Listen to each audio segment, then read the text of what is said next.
Yang pertama, saya secara pribadi melihat kronologis persoalan ini, saya memang sengaja tidak mau masuk. Karena pertama saya menangkap persoalan pribadi Lukman dengan Pastor Sambo. Tetapi dalam perjalanan terlihat eskalasinya semakin meningkat. Dan terakhir tadi malam saya berinisiatif untuk menelpon Pak Kapolres dan terjadilah pertemuan tadi, ditindaklanjuti dengan pertemuan dengan Pastor Sambo. Saya menawarkan diri untuk tadi menghubungi pihak desa dan keluarga untuk terjadilah pertemuan malam ini. Dan ini mungkin semua jalan Tuhan. Tapi ada catatan koreksi yang coba saya baru masuk di penghujung. Saya minta persoalan-persoalan seperti ini untuk deteksi dini ke depan tidak lagi muncul potensi ataupun konflik-konflik seperti ini. Yang pertama, saya minta tindakan cepat dan tepat itu perlu dilakukan. Sinergitas antara pemerintah desa dan pihak gereja itu perlu dilakukan semesra mungkin. Jangan ada miss di situ, karena saya menangkap ada miss di situ, sehingga ini tidak terconnecting dengan baik. Yang kedua, tadi dalam pertemuan dengan pihak desa saya pertelahkan. Tolong di APBD Ohoi Langgur dianggarkan sejumlah anggaran yang cukup besar untuk pemberdayaan pemuda. Sehingga apa? Untuk mengantisipasi persoalan-persoalan yang akan muncul. Karena mungkin saja ini karena sebagai akibat daripada minum mabuk. Kadang-kadang minum mabuk itu muncul juga karena tidak punya pekerjaan. Nah, seperti itu. Maka ini tanggung jawab pemerintah daerah untuk melakukan eksekusi anggaran dan kebijakan dalam rangka untuk memfasilitasi mereka. Nah, ini perlu dilakukan, ya. Saya minta seperti itu.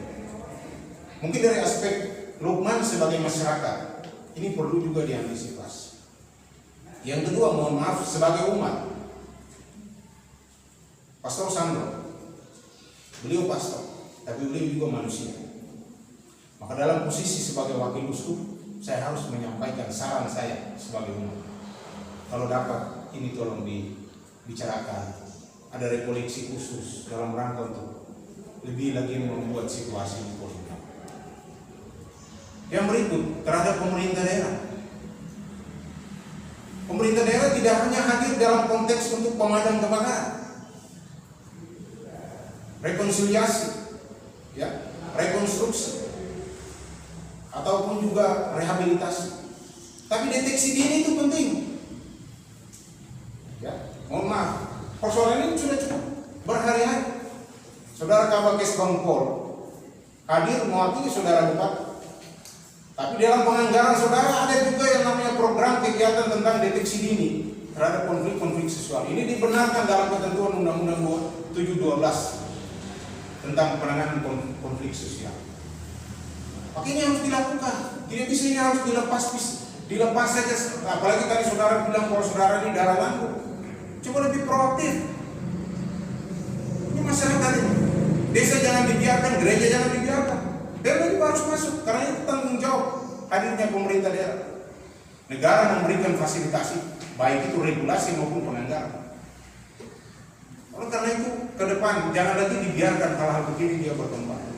Tadi Pak Dandim telah menyampaikan, telah melakukan komunikasi dengan saudara Bupati dalam rangka untuk rehabilitasi terhadap beberapa rumah yang rusak. Saya pasti akan mengawal ini. Jadi tidak hanya sebatas janji, eksekusi penganggaran kebijakan itu harus penting. Sehingga kita menyelesaikan persoalan tidak hanya pada saat ini antara pribadi Lukman, keluarga, dan Pastor Sandro dan pihak gereja, tapi kita juga harus mengantisipasi jangan sampai ada persoalan-persoalan berikut. Inilah tanggung jawab kita bersama untuk memikirkan bagaimana cara-cara pencegahan preventif sehingga potensi-potensi konflik sosial tidak akan bermunculan lagi pada waktu yang akan datang. Yang berikut, koordinasi antara Ohoi Jang, Ohoi Wadek, dan Ohoi Langgur. Pada tataran pemerintah desa ini dilakukan secara sinergi juga. Jangan sampai ada, saya mohon maaf ya, kalau Wadek dan Ohoi Jang menyerang Langgur ini, sebagai anak Langgur bingung, orang akan menertawakan. Baru saja ini baru pemekaran Desa Watek dan Desa Oijang, tapi dari dulu orang tahu Oijang dan Watek itu adalah Oiswa daripada Langgur. Saya minta pejabat kepala Oijang pada saat ini, kalau habis ini coba dikomunikasikan dengan baik. Situasi kondusif ini kita sangat menentukan. Kalau situasinya kacau terus, bagaimana kita memikirkan pembangunan, bagaimana kita memikirkan tentang kesejahteraan rakyat kita. Ini persoalannya itu.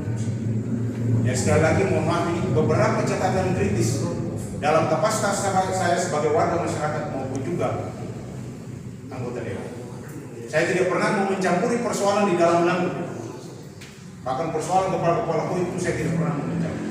Tapi untuk hal itu saya melihat karena di sini hadir seorang wakil umat, ada gembala di situ, ada domba di situ. Maka kalau ini dibiarkan terus, tanggung jawab moral saya itu akan terjadi. Jadi mohon maaf sekali lagi, kepentingan saya adalah bagaimana kita menyelesaikan semua ini secara komprehensif. Kurang lebih saya mohon maaf kepada kita semua yang hadir.